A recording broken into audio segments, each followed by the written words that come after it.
जो भी हैं, अर्बन डेवलपमेंट मिनिस्टर हैं या एजुकेशन मिनिस्टर हैं उत्तर प्रदेश गवर्नमेंट के, उनके पास जाएंगे।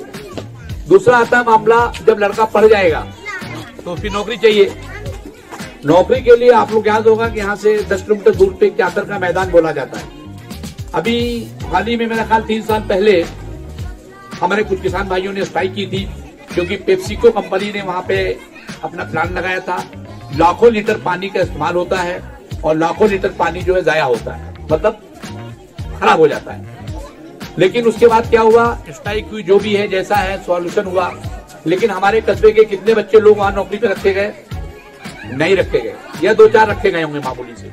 वहां पे नौकरी कौन कर रहा है? बलिया जिला, दरभंगा बिहार, मुजफ्फरपुर बिहार, पटना बंगाल, हावड़ा कलकत्ता, यहाँ के लोग आके नौकरी कर रहे हैं। हमारे बच्चों में ठीक है, अगर इतने पढ़े लिखे नहीं है उनको अकाउंटेंट नहीं बनाया जा सकता, मैनेजर नहीं बनाया जा सकता, लेकिन कम से कम नीचे के लेवल पे तुमको रखा जा सकता है, क्योंकि वहां पे तो पैक करने का भी है, बोतल धोने का भी है, तो तमाम हर एक डिपार्टमेंट अलग अलग है। उसको लोडिंग करने के लिए ट्रक पे है, लेकिन नहीं, किसी ने आवाज नहीं उठाई। नंबर 2 ये हो गया। नंबर 3 मैटर ये आता है कि भाई शहर में पूरा विकास क्यों नहीं होना चाहिए? वो विकास क्यों नहीं हो रहा है? क्या गवर्नमेंट की तरफ से ऐसा नहीं आता है? हमें याद है 2014 में जब मोदी जी इलेक्शन जीत करके आए तो उनका पहला नारा था स्वच्छ भारत। उसके लिए उन्होंने बहुत सारे शौचालय बनवाए, पैसा दिया, बहुत कुछ दिया। लेकिन क्या वो पैसा संदीला नगर पालिका को नहीं आया? नई बस्ती को नहीं आया? बारिश में कैसे यहाँ निकलना होता है?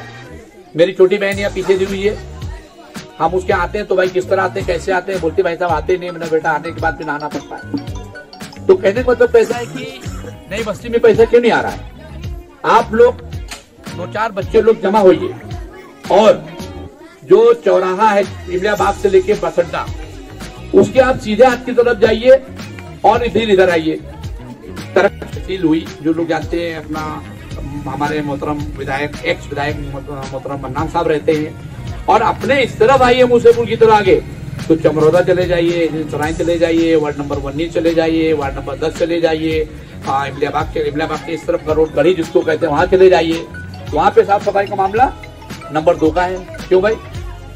हम लोग टैक्स नहीं देते हैं क्या हम लोग यहाँ पे, हम लोग का अधिकार नहीं है? तो उधर क्यों ज्यादा हो रहा है? क्योंकि उधर बड़े लोग रहते हैं, कुछ दूसरे लोग रहते हैं, उनको तरजीह दी जाती है। ऐसा क्यों?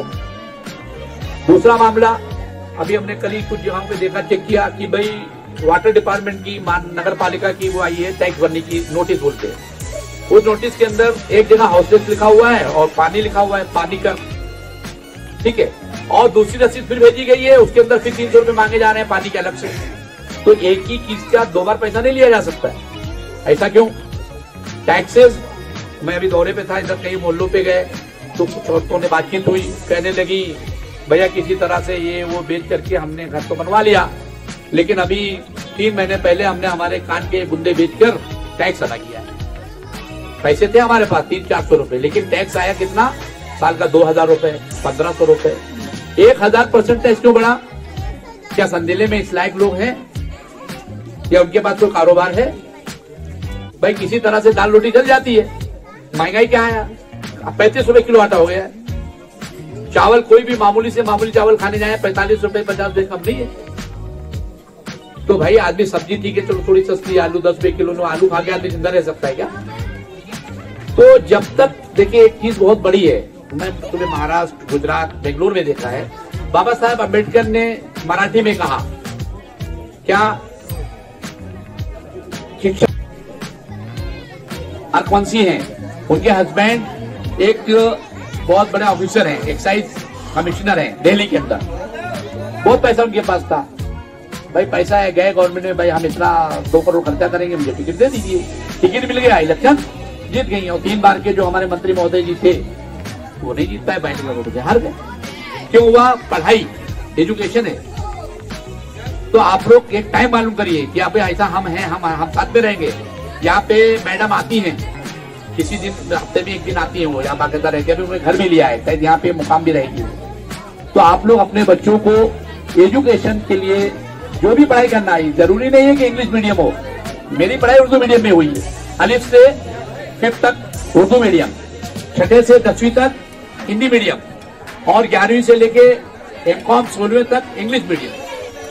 So now it is not difficult for me to talk in English, to write in English. English भी बोल लेता हूँ, गुजराती बोल लेता हूँ, मरवाड़ी भी बोल लेता हूँ, उर्दू तो हमारी यही लैंग्वेज। सीखा लोगों बीच में बैठे तो हम सीख सकते हैं, बहुत कर सकते हैं। कोई इंस्पेक्टर हो, डीएम हो, कोई भी मैं इंग्लिश बात करना चाहिए, डिस्कस द मैटर। तो आप लोग अपना ऐसा आदमी चुने जो आने वाला चेयरमैन, जो कि आपकी बातों को, आपकी समस्याओं को समझकर गवर्नमेंट तक ले जाए और उनका सोल्यूशन लाए, उनका निवारण लाए। सिर्फ प्रॉब्लम सुनना तो अच्छी बात है, लेकिन उनको प्रॉब्लम को आगे ले जाना बहुत जरूरी है। तो आज की मीटिंग हम इस तरह की मीटिंग ले रहे हैं, लोगों तक, आप लोग भी लोगों तक अपना बताएं कि हाँ। अब खैर अब अजब साहब ने कहा तो हम बता दे रहे हैं। मैं 3 दिन पहले, हमारा भाई यहाँ बैठा हुआ वकील, तो हमारे मामू जान का इंतकाल हुआ जदीर साहब का, तो मैं गया। तो जब मैं गया तो पूरे हमारे कपड़े जो हैं, जूते पूरे पानी में चले गए, पूरे भीग गए। तो वहां पे जो रोड है तो वो पानी पूरा अंदर भरा हुआ है। तो मेरे दिमाग में चल गया, नहीं हम गवर्नमेंट पास जाएंगे, करेंगे, वो करेंगे, खिदमत खल्क है, सबके दारिया है। मैं और हमारे ये नबीस साहब, नूरानंद साहब ने मिलकर और उसके ऊपर एक परमानेंट सोल्यूशन लाया जाएगा, ताकि हमेशा के लिए वो जो प्रॉब्लम है, पानी आता है, बहता है, करता है, उस पर इंशाल्लाह कार्रवाई की जाएगी। अब आप लोगों में से किसी को कोई सवालात करने हैं, और हम चाहते हैं इधर नौजवान बच्चे लोग खड़े